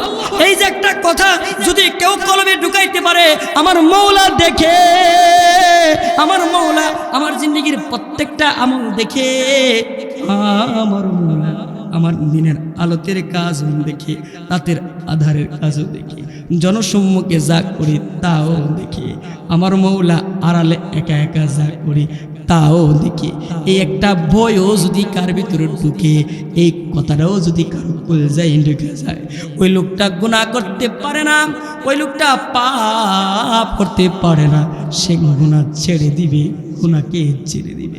এই জন্য বাপ আমার বলতেছিলাম, আল্লাহ তাআলা সব জানে, আল্লাহ তাআলা সব দেখে। আমার মওলা বলে বান্দারে তোর গারের শাহরুখটা যতখানি কাছে, আমি মওলা তার চাইতে কাছে। আল্লাহু আকবার বলে। মুসা পয়গম্বরকে আল্লাহ তাআলা বলতেছে, ও মুসা পয়গম্বর, আপনি না বলছিলেন কেন বৃষ্টি দিলাম? কারণ জানবেন নি, কারণ জানবেন নি। ওগো মুসা, আপনি যখন এলান করছেন বৃষ্টি দেওয়া হবে না, তখন আমার গুনাহগার বান্দাটা আমি মওলার সাথে মনে মনে কথা বলছে, আল্লাহ এতদিন পর্যন্ত তুমি আমার গুনাহটা চুপাইয়া রাখছো, এতনা চুপাইছো তোমার সাত্তার নামের গুণে মওলা, সাত্তার সিফতের কারণে মওলা। ও মওলা এতনা তুমি গোপন রাখছো, এত বেশি গোপন রাখছো মওলা, আমার গুনাহ সম্বন্ধে আমার বাপ পর্যন্ত জানতো না, আমার মা পর্যন্ত জানতো না, আমার ভাই পর্যন্ত আমার গুনাহ সম্বন্ধে জানে না। আমি যার সাথে শুয়ে থাকতাম আমার বউটা পর্যন্ত আমার গুনাহ সম্বন্ধে জানে না। ও মওলা, আজকে যদি তুমি আমার গুনাহকে মানুষের কাছে প্রকাশ করে দাও, এর চাইতে বড় লজ্জা, এর চাইতে বড় শরম আর কি হতে পারে? তবে মওলা একটা কথা তোমারে বলতে পারি, তুমি না গফফার, তুমি না রহমান, তুমি না রাহিম। মওলা তোমার চাইতে দয়াবান কেউ নাই।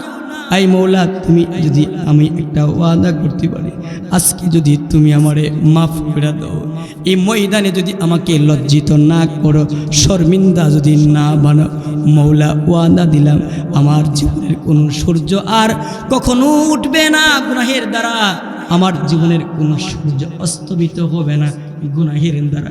ও মৌলা তওবা করলাম, মাফ করে দাও, মাফ করে দাও, মাফ করে দাও, মাফ করে দাও। আল্লাহ তাআলা বলে মুসা রে, আমার বান্দাটা যখন আমি মৌলারে ডাকছে, মৌলা মাফ করে দাও, আমি আমার বান্দার গুনাহটাকে শুধুমাত্র গাফফার গুনে মাফ করে দিলাম, শুধুমাত্র গুনাহটাই মাফ করলাম না রে বান্দা। ও মুসা পয়গম্বর, আমার বান্দার গুনাহের জায়গাটাকে ইউবাদদিলুল্লাহু সাইয়্যাতিহিম হাসানাত, গুনাহের জায়গাটাকে আমার বান্দার নেক দিয়ে ভরাট করে দিলাম। আল্লাহু আকবার বলেন। মুসা পয়গম্বরকে আল্লাহ বলে, ওগো মুসা, শুধুমাত্র মাফ করলাম না, গুনাহের জায়গাটাকে শুধুমাত্র নেক দিয়ে ভরাট করলাম না।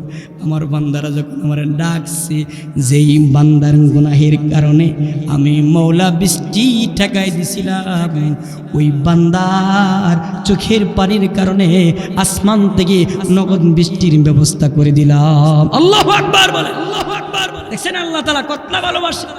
এজন্য আমি বলতেছিলাম, গুনাহ করলে একটা ক্ষতি হলো আল্লাহর লানত পতিত হয়। 2 নম্বর, গুনাহ করলে আরেকটা ক্ষতি হলো বান্দার চেহারা কালো হয়। কি হয়? চেহারা কালো হয়। 3 নম্বর, গুনাহ করলে আরেকটা ক্ষতি হলো কলব কালো হয়। কলব কালো হয়। কলব কালো হলে কি ক্ষতি হয়? বান্দা লাজ্জতি ইবাদত হারিয়ে ফেলে, ইবাদতের মজা হারিয়ে ফেলে, ইবাদত করতে তার মজা লাগে না। অথচ আমাদের অনেক আকাবির রায়মান ছিল যে 2 রাকাত নামাজে আল্লাহর কোরআনকে খতম করেছে। এর মধ্যে একজনের নাম হলো উসমান ইবনে আফফান রাদিয়াল্লাহু তাআলা আন, জিন্নুরাইন, নবীজির জামাতা। আল্লাহর নবী বলেছেন, লিকুল্লি নাবিয়্যিন রাফিক ওয়া রাফিক ফিল জান্নাতি উসমান, প্রত্যেক নবীর জন্য জান্নাতে একজন করে সাথী থাকবে, আর আমি নবীর সাথী হলো উসমান। আল্লাহু আকবার বলে। উসমান রাদিয়াল্লাহু তাআলা আন, আল্লাহ রাসূল সাল্লাল্লাহু আলাইহি সাল্লাম যার জন্য দোয়া করছে, আল্লাহ উসমানের জন্য আমিও খুশি হয়ে গেলাম, তুমিও খুশি হয়ে যাও। উসমান রাদিয়াল্লাহু তাআলা 2 রাকাত নামাজের মধ্যে আল্লাহর পুরা কোরআনকে খতম করছে। আল্লাহু আকবার বলেন।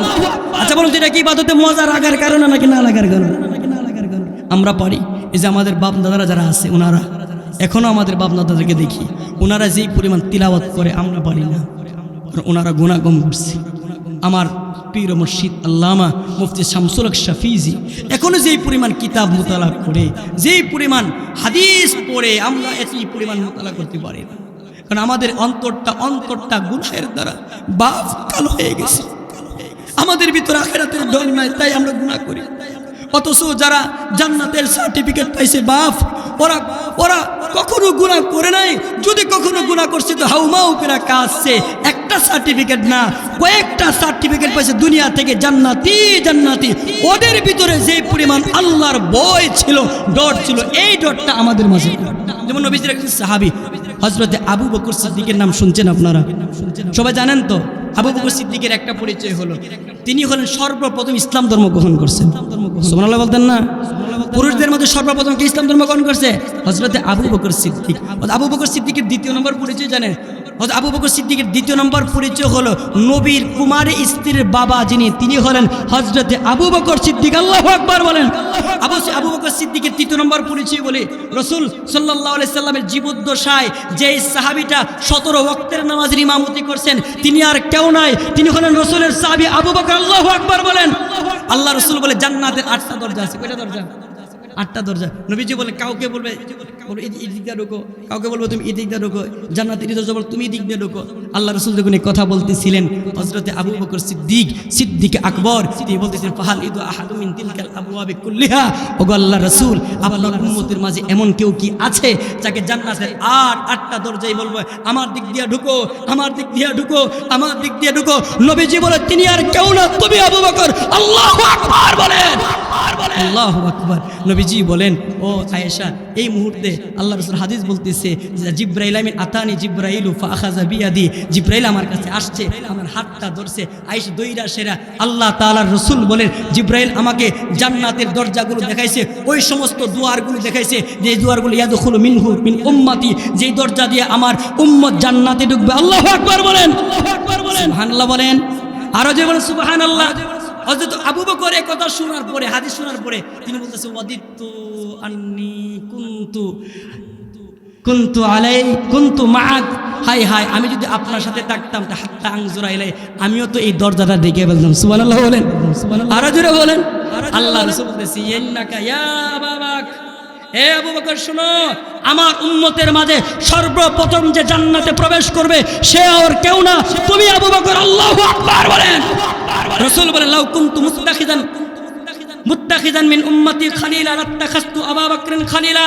আল্লাহ রাসূল বলতেছে, ও আমার সাহাবীরা শুনো শুনো, আমি যদি আমার উম্মত থেকে কাউকে আমার দোস্ত বানাইতাম, বন্ধু বানাইতাম, আবু বকরের ভিতরে একনা সিফত, একনা গুণ, এত গুণ যে আবু বকরকে আমার দোস্ত বানাইতাম। আল্লাহু আকবার বলেন, সুবহানাল্লাহ। নবী বলে যদি দোস্ত বানাইতাম আবু বকরকে বানাইতাম। আল্লাহ নবী সাল্লাল্লাহু আলাইহি সাল্লামের যে মসজিদে নববী, এই মসজিদে নববীর পাশে অনেকের বাড়ি ছিল। নবীজি বলেন সুদ্দুল আবওয়াবা কুল্লিহা, সবার দরজা লাগাও, ইল্লা আবওয়াবা আবু বকরিন, তবে আবু বকরের দরজা খোলা থাকবে। আল্লাহু আকবার বলেন। এতনা সিফত আবু বকরের, ওই আবু বকর। আল্লাহু আকবার। খুতবাতে জুলফিকারে তো আরো আজীব কথা লেখছে, আপনারা শুনবেন নি?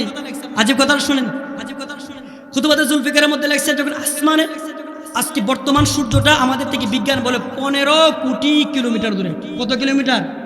সকলে বলেন না কত কিলোমিটার? 15 কোটি কিলোমিটার। বিজ্ঞানের তত্ত্ব ভুলও হতে পারে, ধরেন 15 কিলোমিটার, 15 কোটি কিলোমিটার ধরেন। আর এই সূর্যটা রাসূল বলে তুতনা শামসি ইয়াউমাল কিয়ামাতি কামিকদারি মিল, আর হাসরের ময়দানে ওই সূর্যটা এতটুকু দূরে থাকবে না, একদম অর্ধ হাত উপরে চলে আসবে।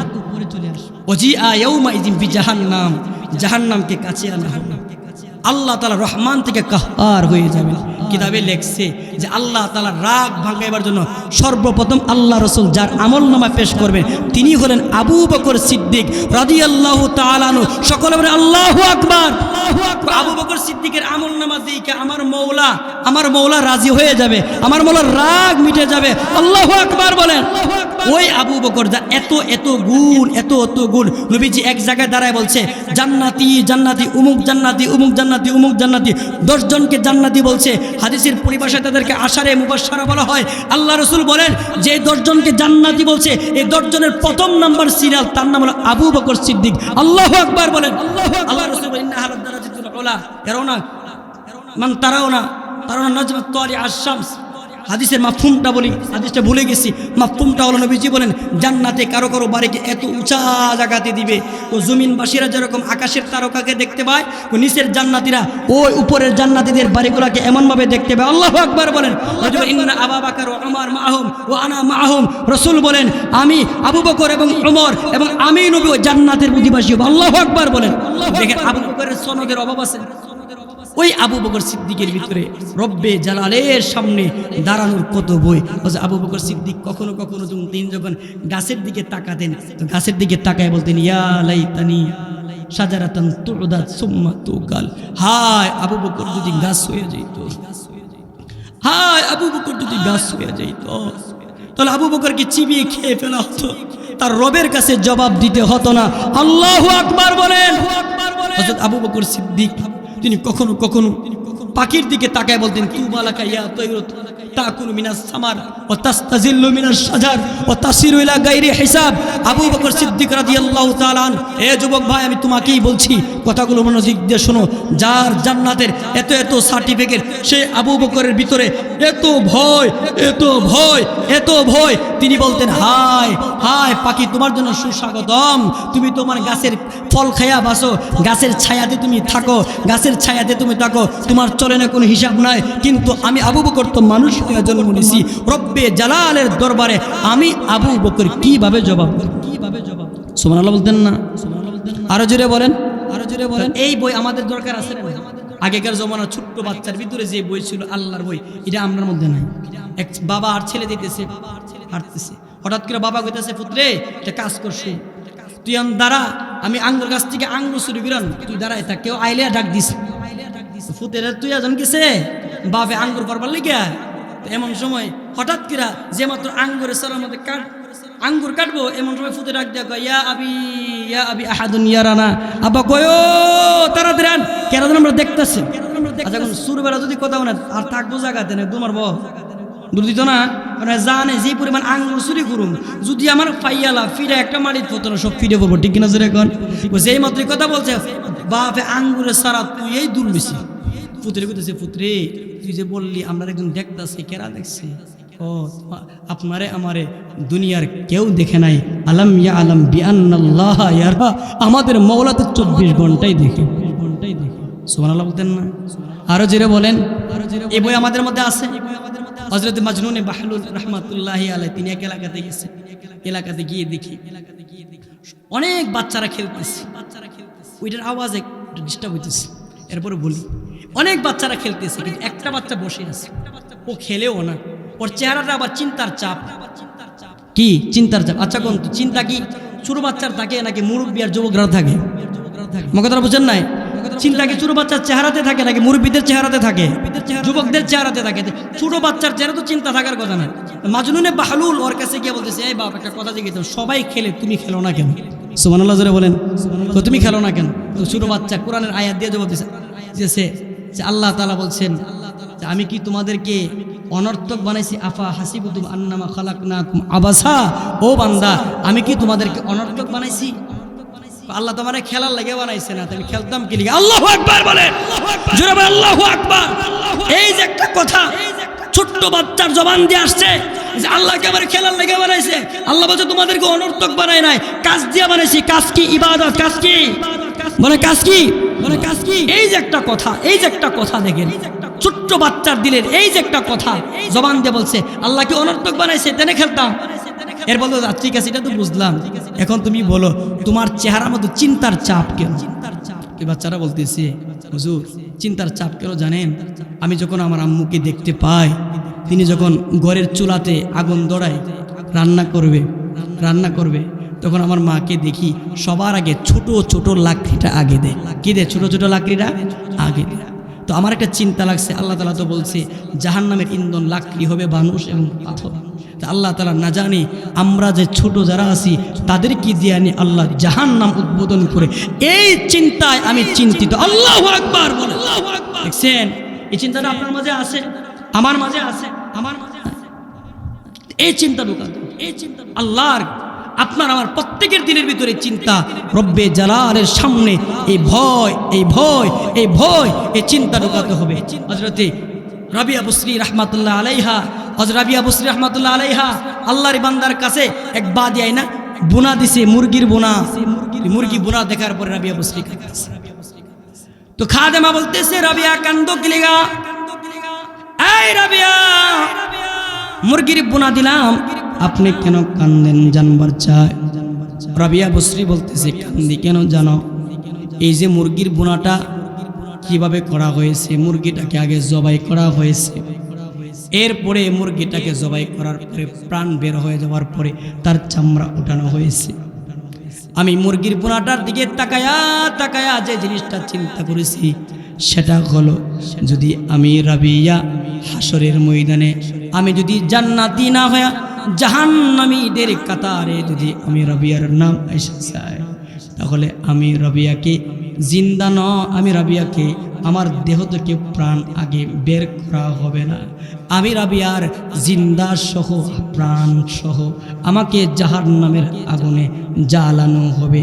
তাহলে এই কথাগুলোর দ্বারা আপনাদের কি যেটা বুঝাইতেছি, আল্লাহ তাআলা বলেন ইয়া আইয়ুহাল্লাযীনা আমানুত্তাকুল্লাহ হাক্কা তুকাতি, হে বান্দা আমি মওলারে ভয় কর, ভয় করার মতো ভয় কর।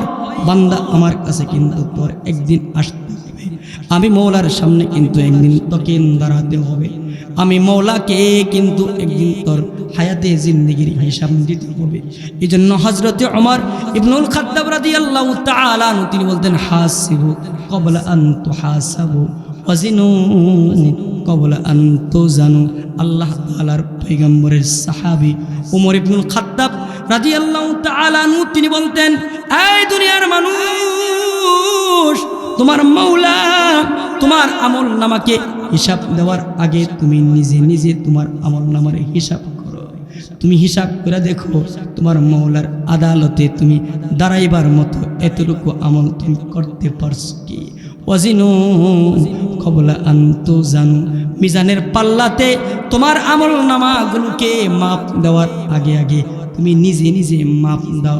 তোমার এই আমল নামাগুলোতে নেকের পাল্লাই ভারী হবে কি হবে না, এই যে একটা চিন্তা যদি আমরা করি, আমি যে ইবাদত করলাম, নামাজ পড়লাম, রোজা রাখলাম, আমি যে জিকির করলাম, আমি যে কোরআনে পাকের তিলাওয়াত করলাম, আমার এই ইবাদত কি আমার মৌলার মিজানের পাল্লাতে কি আমার মৌলার মিজানের পাল্লাতে বাড়ি হবে কি না, এই একটা চিন্তা ঢুকানো।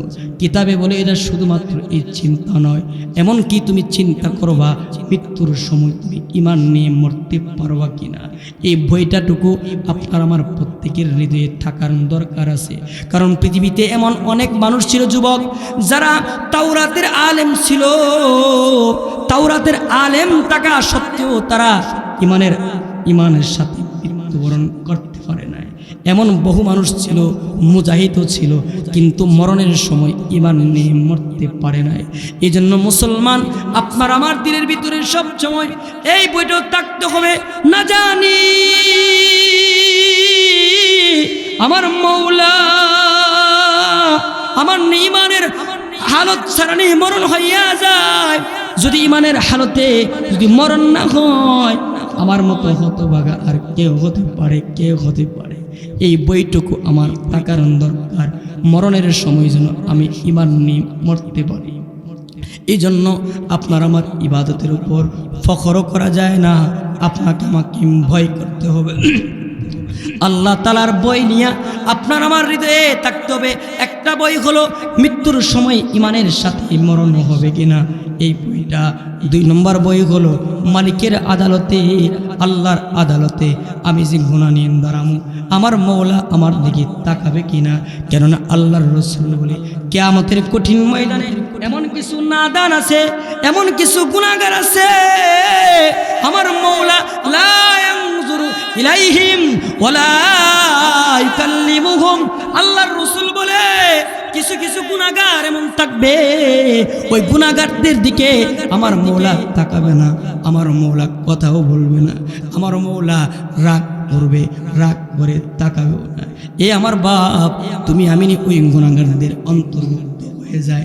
হাদিসে পাকের মধ্যে ওই গুনাহগারদের লিস্টি দিতে গিয়া একটা লিস্টি আল্লাহর রাসূল দিয়েছে, যারা টাকনুর নিচে কাপড় পরে, আল্লাহর নবী বলে এরা এতনা বড় গুনাহগার। আল্লাহ রাসূল বলে হাসরের ময়দানে ওই গুনাহগার দিকে আল্লাহ তাআলা তাকাবেও না, মওলা পাক তাদের সঙ্গে কথাও বলবে না। এজন্য বাপ আমার মৃত্যুর ভয় অন্তরে যেন ঈমানের হালতে মরণ হয়, এই একটা ভয় আপনার আমার অন্তরে লালন করতে হবে, না জানি আমার ঈমানের ছাড়া মরণ হয়ে যায়। 2 নম্বর হলো মালিকের আদালতে যে দাঁড়ামু, আমি কি পাক সাফ হয়ে দাঁড়াতে পারবো কি, আমার মওলা আমাকে মাফ করব কি, এই ভয় অন্তরে লালন করতে পারলে আল্লাহর রাসূল বলে এই বইটাই বান্দাকে আল্লাহ তাআলার পেয়ারা বানায়া দেয়। ওই বইটাই আল্লাহ তাআলার রহমত তার কাছে এসে যায়। এজন্য বাপ একটা কি ওয়াদা করা যায় যে আমরা আর জীবনে কখনো গুনাহ করব না। পারবো ইনশাআল্লাহ? তওবা করবেন তো সবাই, হাত তোলেন ইনশাআল্লাহ। বলেন নামাজ ছাড়বো না, রোজা ছাড়বো না, আল্লাহর ইবাদত করবো, সকল বলেন আমিন। একটা কথা পরিশেষে একটা কথা আপনাদের কাছে বলতে চাই, এই যে দারুন নাজাত নাকি তালিমুন নাজাত, এই মাদ্রাসাটা, এই মাদ্রাসা না থাকতো আজকে কি আপনার এই সুন্দর সুন্দর কথাগুলো শুনতেন? এই মাদ্রাসার উসিলায় তো শুনছেন।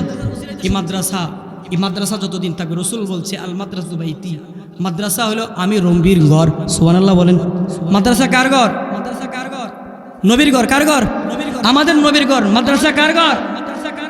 এই নবীর ঘর না থাকলে কোরআন হাদিস শিখা হইতো না, আপনাদেরকে আল্লাহর পরিচয় তুলে ধরা হইতো না। এই মাদ্রাসাটা থাকুক, আপনারা সবাই চাইতেন ইনশাআল্লাহ। এই মাদ্রাসার প্রতি সকলের নজর রাখবেন তো ইনশাআল্লাহ। আমি আপনাদের কাছে একটা আবদার করতে চাই, মাদ্রাসার তলেবে ইলম যারা, রাসূল বলেন ওদের পায়ের নিচে আল্লাহর নূরের ফেরেশতা পর বিছায় দেন। সুবহানাল্লাহ দেন না? আরো জোরে গান, আরো জোরে গান। এই যে তলেবে ইলমদেরকে আল্লাহ ভালোবাসে, রাসূল ভালোবাসে, আর রাসূল বলছে মাদ্রাসা আমার ঘর।